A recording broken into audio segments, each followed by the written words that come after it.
പശ്ചിമേഷ്യയിൽ കടൽ യുദ്ധം രൂക്ഷമാകാൻ സാധ്യത. അമേരിക്കയുടെ മൂന്നാമത്തെ പടക്കപ്പൽ USS ജോർജ് W. ബുഷ് പശ്ചിമേഷ്യയിലെത്തി. ഇതോടെ മേഖലയിൽ നിലയുറപ്പിച്ചിരിക്കുന്ന യുദ്ധക്കപ്പലുകളുടെ എണ്ണം 3 ഹോർമുസിൽ ഒരു ചരക്ക് കപ്പലിനെ IRGC സേനാംഗങ്ങൾ ആക്രമിക്കുന്ന ദൃശ്യങ്ങൾ ഇറാൻ പുറത്തുവിട്ടതിന് പിന്നാലെയാണ് US-ന്റെ നടപടി.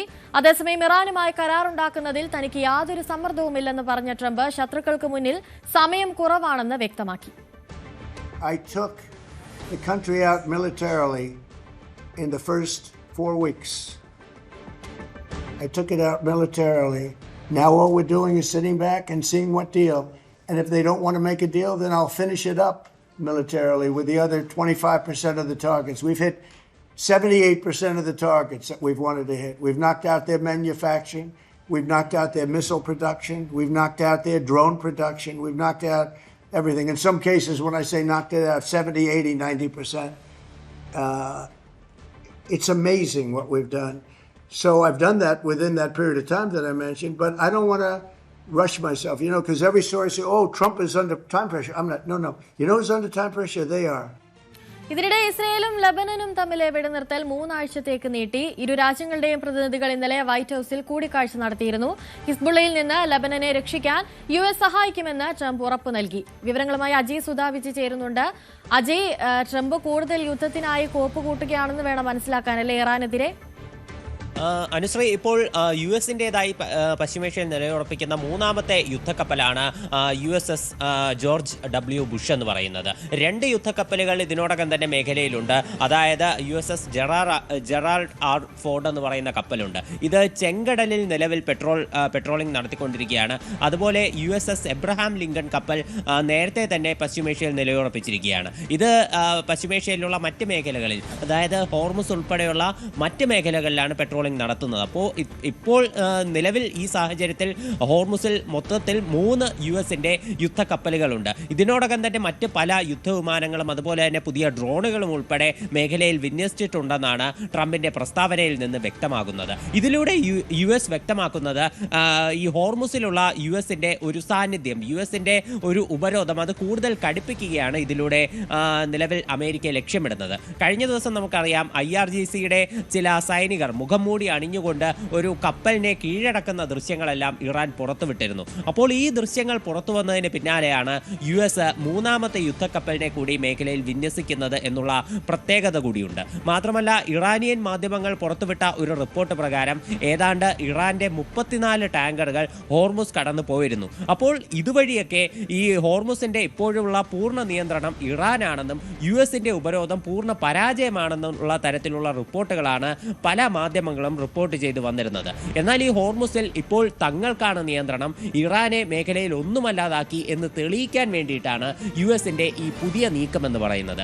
മാത്രമല്ല, ട്രംപ് പുതുതായി കൊടുത്തിരിക്കുന്ന ഒരു നിർദ്ദേശം എന്ന് പറയുന്നത് ഈ ഹോർമുസ് കടലിടുക്കിൽ ഏതെങ്കിലും തരത്തിലുള്ള ഇറാനിയൻ ബോട്ടുകൾ മൈനുകൾ സ്ഥാപിക്കാനോ അല്ലെങ്കിൽ മറ്റെന്തെങ്കിലും ആക്ടിവിറ്റീസ് നടത്തുന്നതായി ശ്രദ്ധയിൽപ്പെട്ടാൽ ഈ ബോട്ടുകളെ നശിപ്പിക്കണം എന്ന് തന്നെയാണ് ട്രംപ് തീർത്തു പറഞ്ഞിരിക്കുന്നത്. മാത്രമല്ല, വൈറ്റ് ഹൗസിൽ അദ്ദേഹം ഇന്നലെ നടത്തിയിട്ടുള്ള വാർത്താ സമ്മേളനത്തിൽ ചില കൂടുതൽ കാര്യങ്ങൾ കൂടി വ്യക്തമാക്കുന്നുണ്ട്. അതായത് US-ന് ഇപ്പോൾ ഇറാനുമായിട്ട് ഒരു ഡീലിൽ എത്തിച്ചേരാൻ പെട്ടെന്ന് വലിയ ഒരു റഷൊന്നുമില്ല. US-ന് മുന്നിൽ നല്ല സമയമുണ്ട്. തനിക്ക് മുന്നിൽ ലോകത്തിലുള്ള എല്ലാ സമയവും തനിക്കുണ്ട്. തനിക്ക് വെറുതെ കസേരയിലിരുന്ന് പിന്നിലേക്ക് ചാരിയിരുന്ന് ഈ ഇറാനുമായിട്ടുള്ള ഒരു കരാർ മുന്നോട്ട് വയ്ക്കുന്നത് മാത്രം നോക്കിയിരുന്നാൽ മതി. പക്ഷേ ഇറാന് മുന്നിൽ നിലവിൽ സമയം കുറവാണ്. അവരുടെ ക്ലോക്ക് ടിക്ക് ചെയ്തുകൊണ്ടിരിക്കുകയാണ്. എത്രയും വേഗം ഇറാൻ ഒരു ഡീലിൽ എത്തിച്ചേരണം എന്നാണ് ട്രംപ് ഇതിലൂടെ പറഞ്ഞു വെക്കുന്നത്. അതുപോലെ തന്നെ ട്രംപ് അവകാശപ്പെടുന്നത് ഇറാനിലുള്ള അടിസ്ഥാന സൗകര്യങ്ങളിൽ ഏതാണ്ട് 78% താൻ നശിപ്പിച്ചു കഴിഞ്ഞു. ഇനി തങ്ങൾക്ക് മുന്നിൽ ബാക്കിയുള്ള അടിസ്ഥാന സൗകര്യങ്ങളും അതുപോലെ പവർ പ്ലാന്റുകളും നശിപ്പിക്കുക മാത്രമാണ്. അതുപോലെ നേതാക്കളെ വകവരുത്താനും തങ്ങൾ മടിക്കില്ല എന്നും ട്രംപ് പറഞ്ഞു വയ്ക്കുന്നുണ്ട്. എന്നാൽ പല റിപ്പോർട്ടുകളും സൂചിപ്പിക്കുന്നത് പോലെ ഇറാനിൽ അണുബോംബ് വർഷിക്കാനൊന്നും തനിക്ക് താല്പര്യമില്ല. അങ്ങനെ ലോകത്തിലുള്ള ഒരു രാജ്യവും ചെയ്യരുതെന്നാണ് തൻ്റെ അഭിപ്രായമെന്നും ട്രംപ് സൂചിപ്പിക്കുന്നുണ്ട്. അതുപോലെ അതുപോലെ ഇന്നലെ വൈറ്റ് ഹൗസ് പറഞ്ഞ മറ്റൊരു കാര്യമാണ്, വൈറ്റ് ഹൗസിൻ്റെ പ്രസ് സെക്രട്ടറി ആയിട്ടുള്ള കരോലിൻ ലെവിറ്റ് പറഞ്ഞിരുന്നു. അതുപോലെ തന്നെ ട്രംപ് 2 ദിവസം മുൻപേ പറഞ്ഞൊരു കാര്യമാണ്, ഇറാനിലെ നേതാക്കൾക്കിടയിൽ ചില അഭിപ്രായ ഭിന്നതകൾ ഉണ്ടെന്നുള്ള കാര്യം. ഇത് ട്രംപ് ഇപ്പോൾ കുറച്ചുകൂടി ശക്തമായി തന്നെ ആ വാദം ഉന്നയിച്ചിരിക്കുകയാണ്. അതായത് ഇറാനെ ഇപ്പോൾ നയിക്കുന്നത് ആരാണെന്ന് അവരുടെ രാജ്യത്തുള്ള ജനങ്ങൾക്ക് പോലും അറിയില്ല. ഇറാനിലുള്ള നേതാക്കളെല്ലാവരും ഈ നായയും അതുപോലെ തന്നെ പൂച്ചയും പോലെ പരസ്പരം കടുപിടി കൂടിക്കൊണ്ടിരിക്കുകയാണ്. അപ്പോൾ ഈ ഒരു സാഹചര്യത്തിലാണ് ഇറാൻ ഉള്ളത്. അപ്പോൾ അവർക്കിടയിലുള്ള പ്രശ്നങ്ങളെല്ലാം മാറ്റി അവരൊരു ഡീൽ മുന്നോട്ട് വയ്ക്കട്ടെ, തങ്ങൾ അതിനാണ് കാത്തിരിക്കുന്നതെന്നാണ് ട്രംപ് പറയുന്നത്. പിന്നെ ഇപ്പോൾ നമ്മളെ ഇന്ത്യക്കാരെ ഉൾപ്പെടെ ആശങ്കയിലാക്കുന്ന മറ്റൊരു കാര്യമാണ് ക്രൂഡ് ഓയിൽ വില വർധനവ്.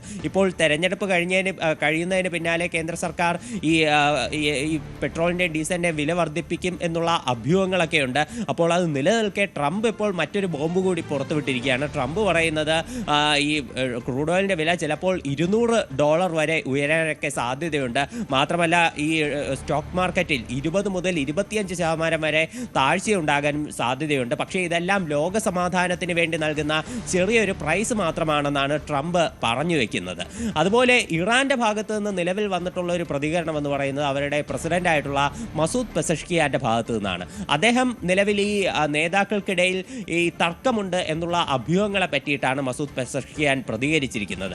അതായത് അദ്ദേഹം പറയുന്നത് ഇറാനിൽ തീവ്ര നിലപാടുകാരോ മിത നിലപാടുകാരോ ഇല്ല, ഞങ്ങൾ എല്ലാവരും വിപ്ലവകാരികളാണ്, എല്ലാവരും പരമോന്നത നേതാവിനെ അനുസരിച്ചുകൊണ്ട് ഐക്യത്തോടെയാണ് മുന്നോട്ട് പോകുന്നതെന്ന് മസൂദ് പെസഷ്കിയാൻ പറഞ്ഞു വയ്ക്കുന്നു. അതുപോലെ അദ്ദേഹം ഒരു എക്സ്പോസ്റ്റിലൂടെയാണ് ഇക്കാര്യം വ്യക്തമാക്കിയത്.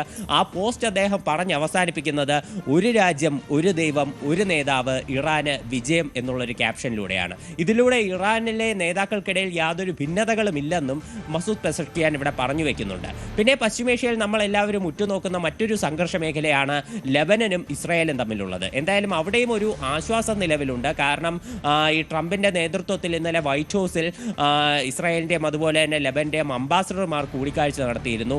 ഈ ഒരു മീറ്റിങ്ങിനെ തുടർന്ന് നിലവിൽ ലെബനിലുള്ള വെടിനിർത്തൽ 3 ആഴ്ചത്തേക്ക് കൂടി നീട്ടിയിട്ടുണ്ട്. ഇപ്പോൾ ഞായറാഴ്ച വരെയായിരുന്നു അതിൻ്റെ ഒരു ഡെഡ് ലൈൻ ഉണ്ടായിരുന്നത്. നിലവിൽ 3 ആഴ്ച നീട്ടിയത് ഒരു ആശ്വാസകരമായിട്ടുള്ള ഒരു കാര്യം കൂടിയാണ്. അതുപോലെ ട്രംപ് സൂചിപ്പിക്കുന്ന മറ്റൊരു കാര്യം, ലെബനനിൽ ഹിസ്ബുള്ളയുടെ കാര്യമായിട്ടുള്ള പ്രശ്നമുണ്ട്. ഈ ഹിസ്ബുള്ള പ്രവർത്തകരെ വധിക്കാൻ വേണ്ടിയിട്ട് അമേരിക്ക ലെബനന് സഹായം നൽകും, അമേരിക്ക ഈ പ്രശ്നം തീർക്കാൻ കൂടെ നിൽക്കും എന്നതാണ് ട്രംപ് നൽകുന്ന മറ്റൊരു ഉറപ്പ്. മാത്രമല്ല ട്രംപ് പറയുന്നു ഭാവിയിൽ ഇസ്രായേൽ പ്രധാനമന്ത്രിയായിട്ടുള്ള ബെഞ്ചമിൻ നെതന്യാഹുവിനെയും അതുപോലെ ലെബനന്റെ പ്രസിഡന്റ് ആയിട്ടുള്ള ജോസഫ് ഔണിനെയും വൈറ്റ് ഹൗസിൽ എത്തിച്ച് സമാനമായിട്ടുള്ള രീതിയിൽ കൂടിക്കാഴ്ച നടത്താൻ സാധിക്കുമെന്നും താൻ പ്രതീക്ഷിക്കുന്നതായിട്ട് ട്രംപ് അദ്ദേഹം ട്രൂ സോഷ്യലിലിട്ട പോസ്റ്റിൽ കുറിക്കുന്നുണ്ട്. ഇപ്പോൾ കഴിഞ്ഞ ദിവസം നടന്ന കൂടിക്കാഴ്ച തന്നെ ലെബനും അതുപോലെ തന്നെ ഇസ്രായേലിന്റെ പ്രതിനിധികൾ ഏതാണ്ട് 34 വർഷങ്ങൾക്ക് ശേഷമാണ് നേരിട്ട് കണ്ട് സംസാരിക്കുന്നത്. എന്തായാലും ആ ഒരു സംഘർഷത്തിന്റെ കാര്യത്തിൽ നിലവിൽ കുറച്ച് അയവുണ്ട്.